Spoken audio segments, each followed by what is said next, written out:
नमस्कार दोस्तों, आज की इस वीडियो में हम आपके लिए लेकर आए हैं उत्तर प्रदेश से जुड़ी सभी ताज़ा खबरें। कमेंट बॉक्स में जरूर बताइए कि आप किस जिले, शहर या गांव से हमारा वीडियो देख रहे हैं। अगर आपको हमारा वीडियो अच्छा लगता है तो वीडियो को लाइक करना ना भूलें और अगर हमारे चैनल पर आप नए हैं तो हमारे चैनल को सब्सक्राइब कर लें।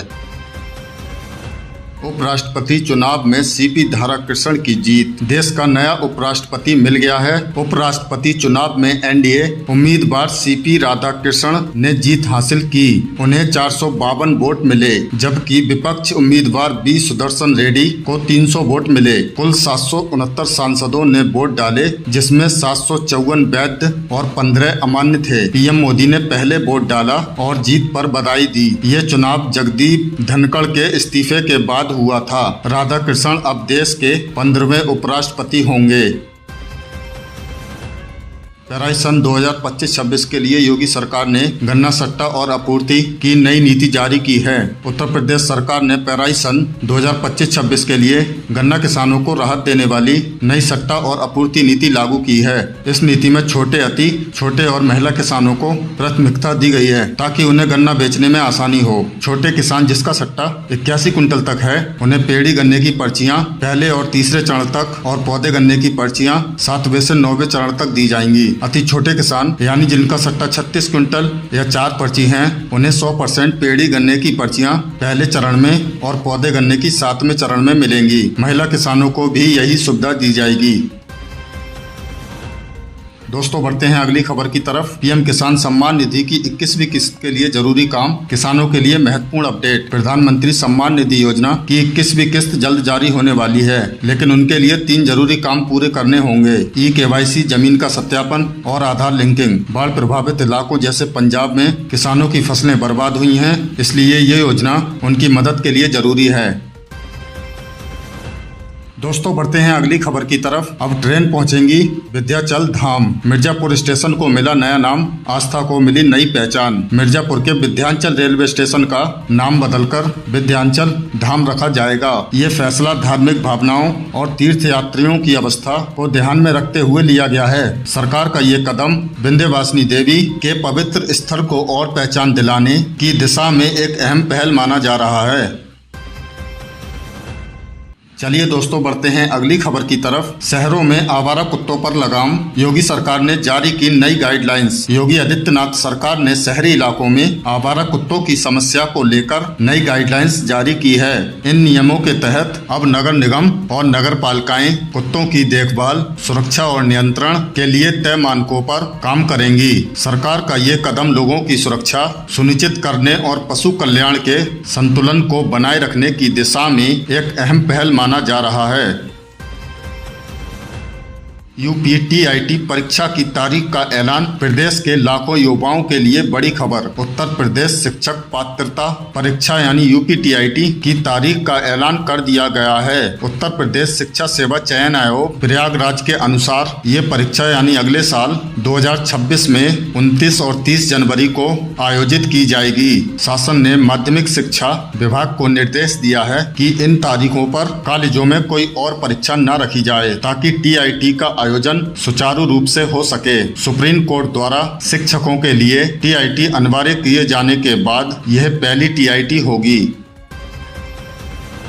चलिए दोस्तों, बढ़ते हैं अगली खबर की तरफ। लखनऊ में ट्रेन से शराब तस्करी का भांडाफोड़, कोच अटेंडेंट समेत 3 गिरफ्तार। लखनऊ में गोमती नगर रेलवे स्टेशन से अपराधी और RPF की संयुक्त टीम कामाख्या एक्सप्रेस के AC कोच से 45 बोतल और 286 ट्रेटोपैक अवैध शराब बरामद की। कोच अटेंडेंट अविनाश पाठक, नीरज और टुनटुन कुमार को गिरफ्तार किया। ये लोग हरियाणा से शराब लाकर बिहार में बेचने का काम करते थे। बरामद शराब की कीमत 70,000 रुपए आंकी गई है।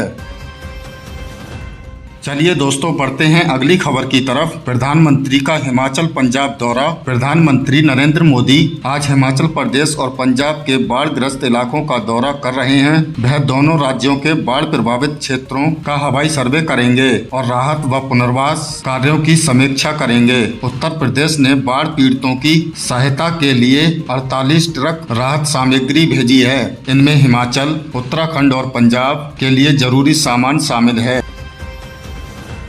बढ़ते हैं दोस्तों अगली खबर की तरफ। नेपाल में अशांति से भारत की चिंता।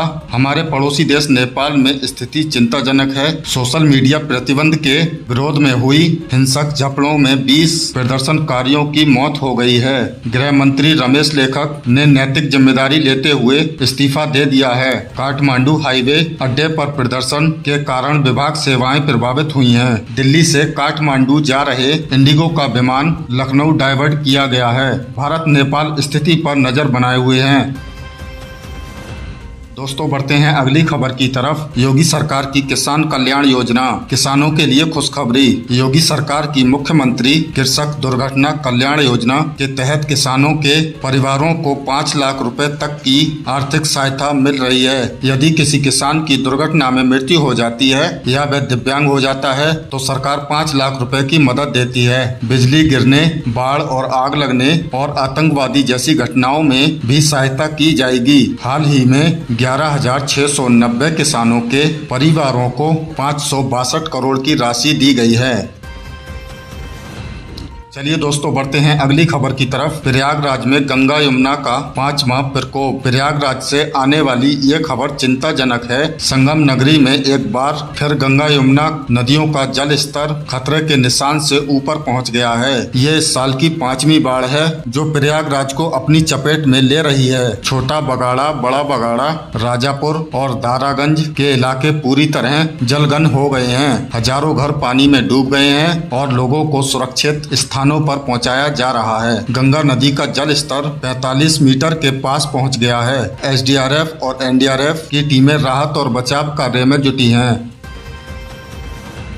चलिए दोस्तों बढ़ते हैं अगली खबर की तरफ। कासगंज में भंडारे का भोजन बना जहर। अब ऐसी दर्दनाक खबर जो आपको सावधान कर देगी। कासगंज के सिरपुरा थाना क्षेत्र के कयामपुर गांव में हनुमान मंदिर में आयोजित भागवत कथा भंडारे का बचा हुआ खाना 300 से अधिक लोगों के लिए जहर बन गया। रविवार को 5000 लोगों ने प्रसाद ग्रहण किया था। सोमवार को बचे हुए खाने को गाँव वालों में बांट दिया गया। खाना खाने के बाद लोगों को उल्टी, दस्त और पेट दर्द की शिकायत हुई। बीमारों को जिला अस्पताल और सामुदायिक स्वास्थ्य केंद्र में भर्ती कराया गया। स्वास्थ्य विभाग की टीमें गांव पहुंच गईं और खाने के सैंपल को जांच के लिए भेजा गया है। चलिए दोस्तों बढ़ते हैं अगली खबर की तरफ। मुख्यमंत्री योगी का बस्ती दौरा, मिली शिक्षा और सौगात। अब बात करते हैं उस खबर की जिसका असर प्रदेश के लाखों बच्चों पर पड़ेगा। मुख्यमंत्री योगी आदित्यनाथ ने आज बस्ती में सरस्वती शिशु मंदिर वरिष्ठ माध्यमिक विद्यालय के भूमि पूजन और शिलान्यास का कार्यक्रम संपन्न किया।